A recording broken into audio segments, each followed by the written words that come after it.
કારણ કે પાણીપુરી ખાધે કઈ તાકાત આવે? કઈ ભેળપુરી ખાધે તાકાત આવે? પાણાપુરા ખાધે તાકાત નો, પાવ ભાજા ખાધે કઈ તાકાત આવે? કેવા ખોરાક જા, એક હુંડો મમરા ખાઈ જાવ તો પેટ નો ભરે. હા, એક બાજરાનો રોટલો અને એક માખણનો લોંદો હવારમાં ઉલાળી જાવ, 12 વાગ્યા સુધી ભૂખ નામ લેત મને કહેજો. કેવા નબળા આહાર, પાણાપુરા ને પાવ ભાજા ને ભેળપુરી. પછી આવું હાવ શરીર ફોફું થઈ જાય. મમરા ફોફા ને એના શરીર ફોફા. પછી દવાખાને જાય, ડોક્ટર હું કે બહુ કમજોરી છે બેન તમને, તમે આરામ કરજો. આરામમાં શું હોય? 3 વસ્તુ હોય, એક શેટી પલંગ, બીજું રિમોટ ને ત્રીજું ટીવી. આ ચેનલમાં આ ચેનલમાં આ ચેનલમાં આ ચેનલ. 9 મહિના એક ધારી પડી ટીવી જોવે. પછી બાળક જન્મે, બાળક શું કરે? રંભા હો જ કરે.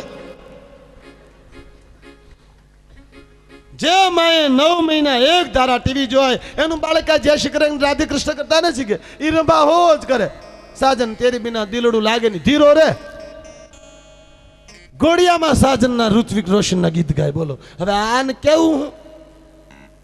આમાં માનો વાંક છે. એક બેને તો 9 મહિનામાં 100 વાર શોલે ફિલ્મ જોયું. બોલો 100 વાર. અમૃતલાલભાઈ તમને કદાચ સાંભળતું ચલો ગબ્બરસિંહ વાળું આવતું. કાલિયાના ડાયલોગ નકર આવે અંદર, કાલિયાન ધોલિયાન પીલિયાન. ઈ 100 વાર શોલે ફિલ્મ જોયું અને બાળકનો જન્મ થયો. બાળકે પહેલો ડાયલોગ મારો, કાલિયા તેરા ક્યાં હોગા. કારણ કે મેં 9 મહિના ન કર્યા કાલિયાના ડાયલોગ સંભળાવ્યા હતા, અત્યારે ધોલિયાના સંભળાવે નહીં. હું તમને પુરાવો આપું. ઔપચારિક વાત હું ક્યારે સમાજ સામે કરતો નથી. જે વાતનો પુરાવો ન હોય એ વાત સમાજ માટે પ્રમાણિક ન બને.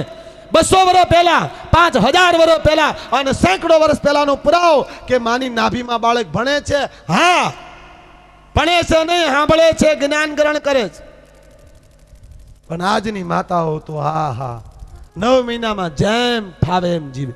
અરે હમણાં એક બાળકનો જન્મ થયો, તે જન્મતાવત બાળકે મોબાઈલ તે ઓલી નસ ઘૂમરી ખાઈ ગઈ કે આને આ શું કરવું મોબાઈલ.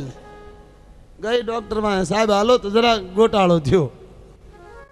સાહેબ આવ્યા, બાળક હતું હું સાહેબ મોબાઈલ ટચ કરીને મોબાઈલ દેજો. લા પણ ડોક્ટરે કીધું તારે મોબાઈલ શું કરવો? એ કે બ્રહ્માને મિસકોલ કરવો. હું અહીં પહોંચી ગયો. લા બ્રહ્માએ મિસકોલ જ કરવાના, કારણ કે એની માએ નકરા મિસકોલ જ કર્યા હતા. નહીં, માં સાવધાન. જેટલી માતાઓ ગર્ભવતી હોય એ માં વાતને હશે જરૂર, પણ નોંધ લે 9 માસ જો માં મોબાઈલમાં વાત કરશે તો ના બાળકના લોહીના ટકા 1000% ઘટશે. કોઈ પણ ડોક્ટરને તમે પૂછી લેજો, કારણ કે જ્યારે તમે મોબાઈલમાં વાત કરો છો ત્યારે સ્કાયલેબ સુધી તાર જાય છે, આખા શરીરને તાર વિતાય, ત્યારે તમારો મોબાઈલ રિસીવ થાય અને જેમ માં ગર્ભવતી હોય ને મોબાઈલમાં વાત કરે એના બાળકના લોહીમાં કેન્સર થવાનો 1,00,000% ભય રહે છે. કોઈ ડોક્ટરને પૂછી લેજો, બહુ જવાબદારી સાથે કહું છું. 9 માસ માએ બને ત્યાં સુધી મોબાઈલમાં ઓછી વાત કરવી અને કાં તો સ્પીકર સામે રાખીને વાત કરવી, બને ત્યાં સુધી, અને કાં તો લેન્ડલાઇનથી વાત કરે. મોબાઈલ જેટલો તમને સારો લાગે ને એટલો જ ખતરનાક છે, એટલો જ ભયંકર માણાનો નાશ કરનારો છે. ભલે સાધનો તમે વાપરો ના નહીં, પણ એની બાઉન્ડ્રીમાં રહેજો, નકર એ સાધન તમારા માટે શત્રુ બનીને ઉભા રહી જશે. 9 માસમાં બને ત્યાં સુધી ત્યાગ કરે, 9 માસમાં આહાર લે એનું શરીર બને. માં 9 માસ વિચારે એની વિચાર શક્તિ બને. બાળક માના શરીરમાં ભણે છે. હા 200 વર્ષ પહેલાનો પુરાવો. જીજાબાઈ ધનકુક જીજાબાઈની જ્યાં શિવાજી જન્મા હતા, તલવાર કર પેરી ધાર પર જેને હિન્દુ ધર્મ રાખ્યા હતા, પડકાર કરતી પુત્રને સળજોરણ મેદાનમાં, હમ દેશની આર્ય રમણી અમર છે ઇતિહાસમાં. મારા બાપ, આ શિવાજીના લોહીમાં ધર્મ કોણે વાવ્યો? માએ. આજ હિન્દુ સંસ્કૃતિમાં હું તમે બેઠા હોય ને મારા બાપ, તોનો યશ આ દેશની જીજાબાઈને જાય, જેને નાભીમાં રામાયણ પાય શિવાજીને, એના લોહીમાં રામાયણ વણાણી અને શિવાય ભારતની સંસ્કૃતિને જીવતી રાખી. ઊંડાણમાં જાજો ક્યારેક ઇતિહાસના પાના તપાસવા. ભારત દેશમાં મોગલોથી આ દેશને છોડાવનારું કોઈ હોય તો શિવાજી છે. 200 વર્ષથી વધારે, 5000 વર્ષ પહેલાનો પુરાવો મહાભારત. કૃષ્ણ ભગવાનના બેન સુભદ્રા ગર્ભપીડા છે બેનને, કૃષ્ણ વાર્તા કહે છે. એક વાર્તા, 2, 3, 4, 5, 6 બેનનો હોકારો આવતો બંધ થયો. કૃષ્ણ કીધું બેન સુભદ્રા, અવાજ ન આવ્યો. બેન સુભદ્રા સુઈ ગયા, અવાજ ન આવ્યો. બેન સાંભળો છો? સુભદ્રાનો અવાજ નથી આવ્યો. નાભીમાંથી અભિમન્યુ બોલ્યો, મામા તમે કથા કહો, હું સાંભળું છું. 6 કોઠાનું જ્ઞાન અભિમન્યુ એની માના ઉદરમાં ભણીને આવ્યો તો. ઇતિહાસ સાક્ષી પુરેશ મારા બાપ. કોઈની તાકાત નથી આ વાતમાં તો ચોકડી મારી શકાય. એનો અર્થ માની નાભીમાં બાળક ભણે છે. હા, માની નાભીમાં બાળક સંસ્કાર ગ્રહણ કરે છે. બોલે હા. સેંકડો વર્ષ ભક્ત પ્રહલાદ, જેનો બાપ રાક્ષસ છે, એનો દીકરો હરિભગત હોય જ નહીં. તો કેમ પ્રહલાદમાં ક્યાંથી ધર્મ આવ્યો? જ્યારે હરણાકશિપુ સાધના કરવા જાય એ સમયે આ ઋષિ પત્ની કયાધુને, રાક્ષસ પત્ની, એને ઋષિઓના આશ્રમમાં રાખવામાં આવે છે નારદ દ્વારા. ઇતિહાસને ક્યારેક વાંચજો. 9 માસ કયાધુના લોહીમાં બીજમાં વવાઈ ચૂક્યું છે, પ્રહલાદનું બીજ. અને 9 માસ ઋષિઓના આશ્રમમાં કયાધુ રહ્યા છે. નારાયણને સાંભળ્યો છે, પવિત્ર ભોજન કર્યા છે, નારાયણને ગાયો છે. કયાધુની નાભીમાં પ્રહલાદના લોહીમાં નારાયણ વણાયો. હરણાકશિપુ મરી ગયો, પણ લોહીમાં વણાયેલા નારાયણને કાઢી ન શક્યો. કારણ એ માની નાભીમાં નારાયણને ભણીને આવ્યો. કારણ કે કયાધુ એ હરિભક્ત હતી. ક્યારેક તપાસજો. ટૂંકામાં 9 માસ માં પોતા માટે નહીં, આવનાર બાળક માટે જીવે. પેલું આહાર શુદ્ધિ, દૂધ, શાક, છાશ, પવિત્ર શાકભાજી રાંધ્યા પછી 1 કલાક વાસી સંતાનની માતા બનવા વાળી માં ન ખાય. મહેરબાની કરીને તળેલા તીખા અને વાસી ભોજન બિલકુલ નહીં. જો તમારા બાળકના શરીરમાં રોગ ન જવા દેવા માંગતા, તાજા લીલા અને પવિત્ર પૌષ્ટિક શાકભાજી, પવિત્ર આહાર લે. વાસી તળેલા તામસ ભોજનો બંધ. બીજું, રોષ બિલકુલ ન કરે. જેમાં ગર્ભવતી હોય અને રોષ કરે, ક્રોધ કરે, એનું આખું શરીર ગરમ થાય છે. પરિણામે એના બાળકના દિમાગની સ્નાયુ પર બહુ આઘાત લાગે. જેમાં ક્રોધી હોય ને એના બાળકની કાં તો યાદ શક્તિ ને કાં તો આંખોની શક્તિ, બેમાં ખામી હશે. તમે તપાસ કરી લીધું. રોષ બિલકુલ નહીં. ત્રીજું, દ્વેષ, અતિ ચિંતા, ભયશીલ ન રહે. ચોથું, જેટલી બનેલી પ્રસન્ન રહે, જેટલી બનેલી ખુશાલ રહે, જેટલો બને એટલો સારા વિચાર કરે. પાંચમું, કુલટાવતીનો સંગ ન કરે. ભયંકર અવાજો થતા હોય, કોલાહલ હોય, આવી જગ્યાએ ન જાય. પવિત્ર વાતાવરણમાં રહે અને જેટલું બને એટલું શાસ્ત્રોનું વાંચન કરે, પવિત્ર વિચારો કરે, જેટલી બનેલી પ્રસન્ન રહે. દરેક માં, સાસુઓ, જો તમારા દીકરાની વહુ આ માર્ગમાંથી પસાર થતી હોય, કોઈ પણ દીકરી, મા બાપ સાસુ સસરા હોય, તો એને દીકરી ન માનવી, એને ભગવાન માનવા. 9 માસ માટે એને ખૂબ સાચવો. પવિત્ર ભોજન કરાવો, એને તકલીફ પડે એવું કામ ન કરાવો, એને ચિંતા થાય એવી વાતો ન કરો. એને જેટલી બનેલી પ્રસન્ન રાખો અને જેટલી બને એટલી એને આધ્યાત્મિક વધારે વિચારો આપો. જેટલું બને એટલું હરિનામ સંભળાવો અને શ્રવણ કરાવો.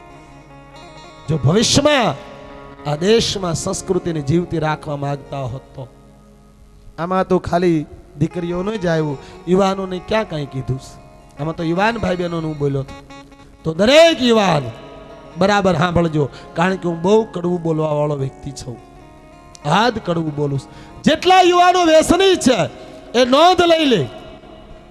જે યુવાને 5 વર્ષથી પાન માવા તમાકુ વ્યસનો લીધા હોય એ મોરબીની કોઈ પણ હોસ્પિટલમાં જાય, પોતાના લોહીનો રિપોર્ટ કરાવે, 50 થી 60% શરીરમાં રોગ ન આવે તો મને કહેજો, વ્યસન ઉપર ક્યારેય બોલીશ નહીં.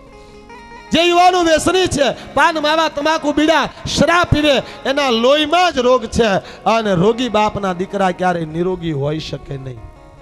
ગટરમાંથી ગંગાજળ ન આવે, બાપના શરીરનો રોગ એ સીધો જ બાળકના લોહીમાં આવે જ, એને કોઈ ન રોકી શકે. જે યુવાન પાનમાઓ તમાક ખાતા હોય, કારણ કે વ્યસનમાં નિકોટિન નામનું ઝેર છે અને પુરુષના 36% હોય છે. પુરુષની ધાતુ શક્તિમાં 36% જો પૂરા હોય તો એ બાળક પૂરેપૂરા લક્ષણો વાળું થાય, પણ 36 માંથી 18% ને હણી નાખવાની તાકાત એક નિકોટિન નામના ઝેરમાં છે. જે યુવાનો વ્યસન લે એના 1.5% હણાઈ જાય, એનું બાળક કાં તો વિકલાંગ, કાં તો અપંગ, કાં તો બુદ્ધિથી નષ્ટ, કાં તો રોગિષ્ઠ. એ પરિણામ એના બાપના વ્યસનનું કારણ છે. ગુજરાતમાં 1000 વિકલાંગ બાળકો જન્મે, એમાં 800 બાળકો બાપના વ્યસનના શિકાર છે. મારી પાસે એના રિપોર્ટો છે. અને જો હજી ગળે ન ઉતરે તો જેટલું ગલ્લાનું નામું સૂકો છો એટલું બેંક બેલેન્સ કરતા જાજો, કારણ કે તમારે ઘરે જે બાળક જન્મે એ રોગિષ્ઠ હશે. પરિણામે 8 દિન દવાખાને લઈને દોડવાનું જ રહે, કારણ કે મા બાપના શરીરનો રોગ એ સીધો બાળકમાં આવે છે. ટૂંકામાં કહું તો વળી એવા ટેટા ને બાપ એવા બેટા. જે યુવાનો વ્યસન લે, જે યુવાનો ભયંકર કેપી પદાર્થો લે, એના બાળકના લોહીમાં એ બાપના લોહીનો રોગ આવે છે. યુવાનો જો ઈચ્છતા હોય અમારા કુળમાં વિકલાંગ ન થાય, અમારા કુળમાં કુસંસ્કારી બાળકો ન જન્મે, રોગિષ્ઠ બાળકો ન જન્મે, તો એ યુવાનો વ્યસનોથી મુક્ત બની અને નિરોગી બનવાનો પ્રયાસ કરે. નિરોગી મા બાપ હશે તો એના બાળકો તંદુરસ્ત હશે. ભવિષ્યની પેઢીને બચાવવા માટે આજના યુવાનો પોતાના શરીરને રોગથી મુક્ત કરે. ગર્ભ સંસ્કારની કથા તો જેટલી કરવી એટલી થાય, પણ અહીંયા 9 માસ પૂરા થાય, માં ભવાની પ્રગટ થાય. દક્ષને 2 વચનોની યાદી બતાવતા માં વીરણીના ગર્ભમાં સમાય, વીરણીના ગર્ભથી માં જન્મધારણ કરે. ઉવા ઉવા શબ્દ સંભળા, દાસ દોડી આવે, વીરણીની ગોદમાં સુંદર કન્યાને રમતી જોઈ બધા જયકાર કરો છે.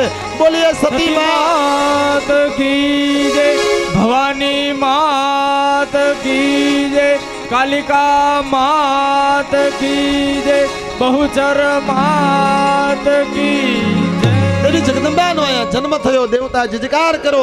આપણે બધા પણ માં જગદંબાને તાળીઓથી વધાવીએ. બોલે કાલિકા માત કી જય. અહીંયા માના જન્મ પછી સુંદર ઉત્સવો રાખવામાં આવ્યા છે. આપણે ઉત્સવ તરફ જાય છે, કથા વિરામ તરફ નથી જાતા, એની નોંધ લેજો ખાસ. માના ઉત્સવમાં ખાસ સંમલિત રહેજો. ધન્ય માં સતી, ધન્ય મહાકાળી, ધન્ય માં સતી, ધન્ય મહાકાળી, ધન્ય માં સતી, ધન્ય મહાકાળી.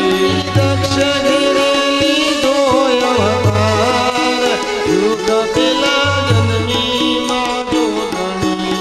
દક્ષ ઘેરે લીધો અવતાર, જુગ પેલા જન્મી માં જોગણી. ભાઈ થોડું તીખું વાગે છે, બહુ મીઠું થોડું કરો મારા વાલા.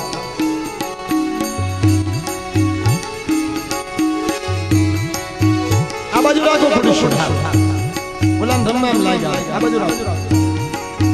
ધન્ય સતી, ધન્ય મહાકાળી, ધન્ય માં સતી, ધન્ય મહાકાળી.